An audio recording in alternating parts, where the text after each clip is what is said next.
Hi, this is Shalonda Turner with Live Life and Style and Houston Fashion Bloggers, and I'm here with, I'm going to make sure I pronounce your last name correctly, so Lawrence Zarian? Zarian, I was close. And I'm going to ask him a few questions while he is here in Houston today. Let's start off with, at what age did you start modeling, and how did you get into modeling? I have an identical twin brother that was modeling around the world. Oh, awesome. And at the time that he was modeling around the world, I was writing soap operas. And I was working my butt off, staying up 24 hours a day, writing these scripts with a woman by the name of Sherry Anderson. She was my boss. And I thought, I'm just working too hard. If my twin brother can model, so can I. Stopped everything I was doing and moved to Milan. Didn't work as much as I wanted. Ended up in New York, started working more, came back to LA, started working more. And after a window of time of working consistently, I thought, my looks are somehow in the future going to fade, so I need to start doing something else. I saw that there was a whole bunch of people on television talking about fashion and they didn't look the part. And I was like, how can these people talk about fashion if they're not living it? I model clothing, I'm in the business, I'm in it. So I said to one of my producers, what if I go out and show your man how to dress like he just walked off the runways of New York, and I'll go to JCPenney's. And she said, that's an amazing idea. And that's when it all changed. Well, wow, you hit like all three of my questions all together there. Because my next question was like, how did you transition from the modeling into being like a TV personality and a style expert? And I was going to ask if your modeling career helped sharpen your eye for styling and everything. Well, you know what I wanted to do is I wanted to do something different. You know, I was brought up with a very influential father, and it was all about the work ethic. So I really wanted to change the way people looked at our youth. So I really tried to go off in a whole different direction, and I kept coming up against different boundaries. And one of my friends said, you've made a great living as a model. Nora Fraser single-handedly changed my life. She said, Lawrence, you modeled around the world, you do print, you do runway. Talk about what you know. And I've always liked sitting in a dressing room watching people change. I've had girlfriends that have said to me, you're always nice to everybody, always pointing out what works, what doesn't work, in a loving, kind way. So that sort of resonated with me. And I thought, let's give it a shot. And because I was a model and I have this look, it works with what the brand is. Yeah. So when they say Lawrence Zarian's talking about fashion, well, you look the part. And I've been working for so long because I have something to say. And every time I do a fashion segment, it's never Madison Avenue or Rodeo Drive. It's always, fashion is for everyone. And that is single-handedly the only reason I work with Macy's. I work with other brands, but Macy's to me, and it's not because I'm one of their spokespeople, I believe 100% that Macy's has something for everyone, every shape, every size, every age, and every single price point. And I have to totally agree with you. Macy's has been one of my favorite department stores for forever. I feel like you can get everything here. Their initiatives on diversity with bringing, and I shop in the plus size sections here because obviously I'm a little plus size, but I don't feel frumpy. I still feel cute when I come out here, so I love that you're average American woman is a size 14, 16. Yes, people seem to forget that. 120 years ago, the Rubenesque model was the model size, and that was a size 16. If you Google Rubenesque model, you will see a voluptuous, full-figured, well-rounded woman. And that was what people associated with a model at that time. My best friend in New York is a solid size 16, 18. And we go to Macy's, and I always find her something to wear. Because they have, at Macy's, petite, juniors, tall, full-figured. I've never walked out of that store saying to someone, I can't find you something. I need to go shopping with you. Depends how well the interview goes. Hopefully it goes well. Okay, well, so transitioning to that, what are some extra style tips that you can provide for some of my readers? Because I know you're working on your book, and just daily tips that you have just for styling and going out the door looking well. I would say for every single woman, give yourself 10 extra minutes in the morning and at night. Whether it's trying on a new makeup in the morning, whether it's doing something different with your hair, you can. Because I hate when women say, I can't do it. You can find 10 minutes extra in the morning to create some special time for you. So 10 minutes in the morning and then 10 minutes at night, do the exact same thing. Whether it's pulling out your outfit for the next day, whether it's doing a new skincare regime, that to me is the most important. Women need to take that extra time, because women, whether you're married, no matter what the situation is, women are nurturers.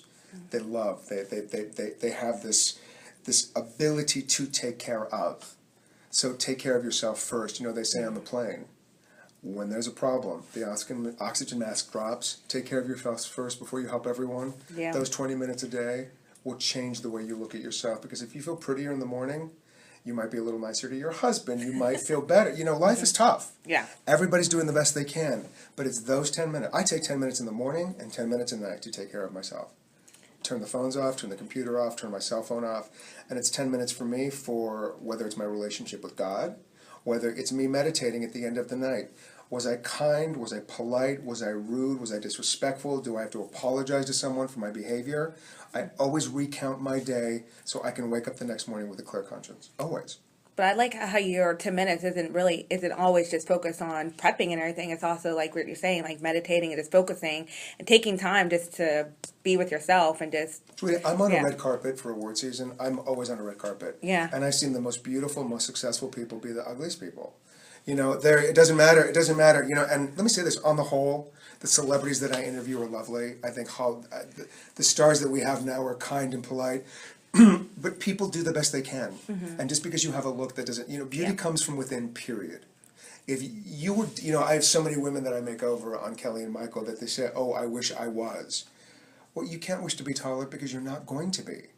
You can't be 20 years old again because you're 45. There's certain wishes that will never come to fruition.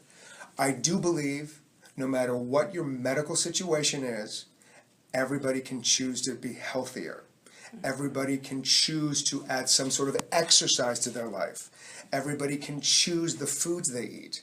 I do believe those are choices. And I think if we just choose to be the best of our ability and start from the inside, it always transfers it the way out. Always. I love that philosophy. It has to. Yeah. Yeah, you can be the prettiest on the person. You can have the best. You can have, you know, your beauty comes from your eyes. If you're not beautiful on the inside, then it won't shine through your eyes. And when you have beauty that shines, that's God. It's all God. He's my ultimate stylist. He's my and so many women, you know, it's so funny. So many women always say to me, and I've been guilty of this as well because men do it too. They cut themselves. Oh, I look fat. I hate my arms. I hate my cottage cheese thigh. Women and men, we always destroy ourselves. And every time I do that, I think, wait a second. God was the ultimate designer and designed me. So it's basically me saying to the ultimate designer, you don't know what you're doing. Mm-hmm. So it's always like a jab, and I just have to embrace who I am, what I have, and then give it forward. Yeah, I can see that. It's hard not to always find a flaw, but I like that you're trying to. And remember what you have. Yeah. Think about what you have. When I go through those moments and I'm in a business that's all fluff, it's all about the new clothing, the new shoes, the new designer, all of that. I've been wrapped up in it. And then as soon as I become that person, I stop and go, stop. Think about what I have. Yep. Beautiful nephews that adore me. A great family. A home. A house. My relationship with God. I have so much. Yeah. And I don't need any more. Who doesn't want to go out and buy a new outfit? Yes, it makes us feel better. I love that. I love shopping. I love seasons. I love adding new pieces to make you feel better. But it comes from within first, always.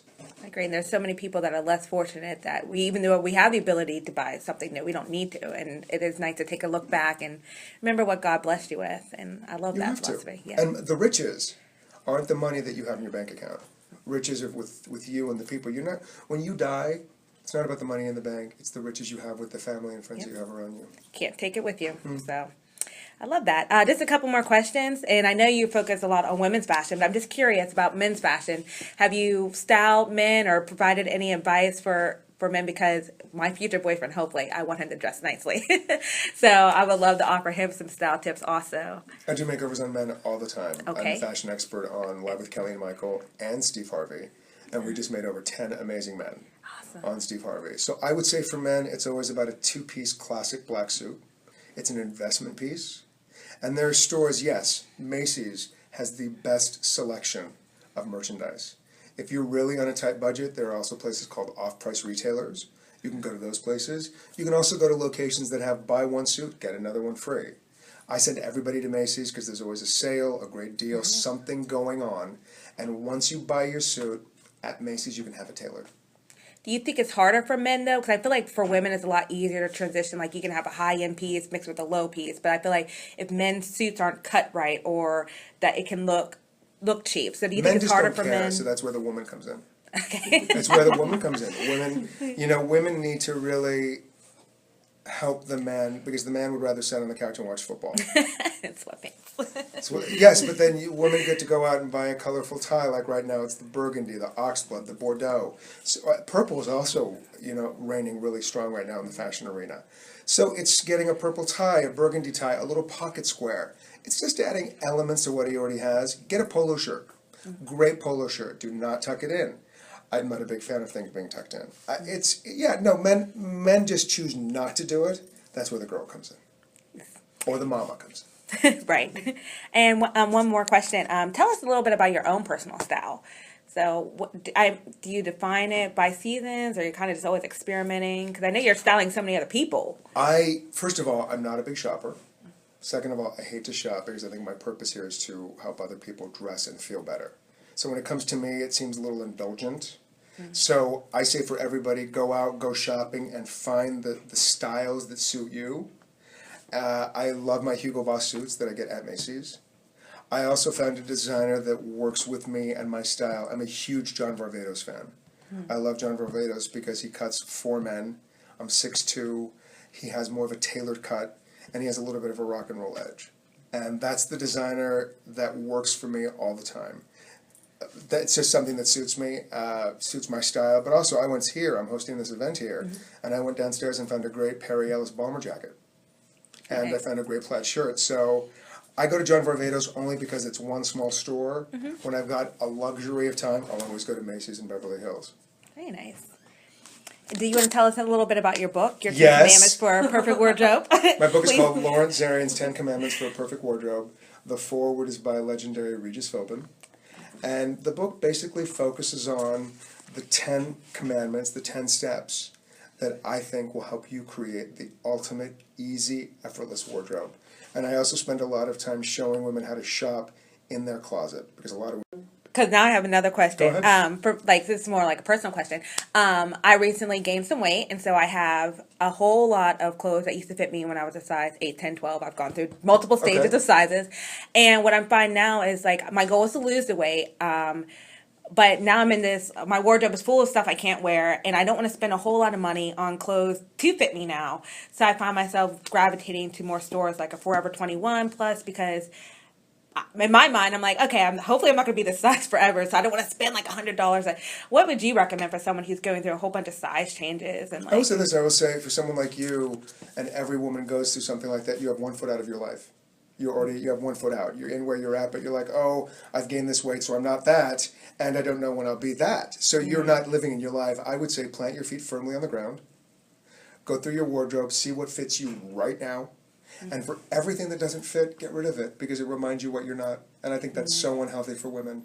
Because I think life is so tough, because you're like, oh, I remember when I was what? Yeah. When you were what? Were you better when you were a size 8? You were just a size 8. A size is just a size. And who knows what you're going to be tomorrow? I would rather have somebody have 5 amazing pieces right now and love it, wear it, live it, enjoy it, put it on and feel sexy at your size. And then if you want to lose weight, you lose weight, and then you just add another piece. You get to be a little more conscious of what you buy. So I would say more figure flattering, more forgiving, more blousy, but things that you can also, if you do lose weight, you get to belt it. There's always a fashion alternative. But women always say to me, oh, I wish I was a size 10 again. Honey, you're not, you're 16. And who knows what you're going to be again. Oh, I say, sweetheart, you've lost weight. I'm still doing it. Well, no, you look great. You have to stand firmly in them. Go home, take off all your clothes, have a moment with yourself, and look at your body in the mirror. That is your body. Now, one person's going to love everything about themselves. Okay, I know what that recording sounds like, but look in the mirror and talk about what you love. I mean, I work out all the time, but I find myself saying, God, I wish I had this six-pack. And then I go, stop, no, what do I have? I have my height. People compliment my smile. Think about what other people say, because they're looking at you. I would rather listen to what they say than what I see. So get out. I mean, you dressed beautifully. I love the vest. I love the little epaulette on it.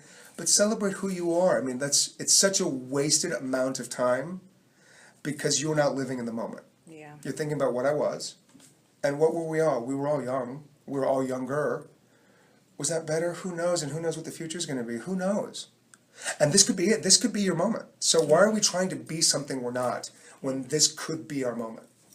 Very nice. Well, thank you. I gotta keep thinking about that. Thank you so much for your time, and I look forward to your presentation. I do too.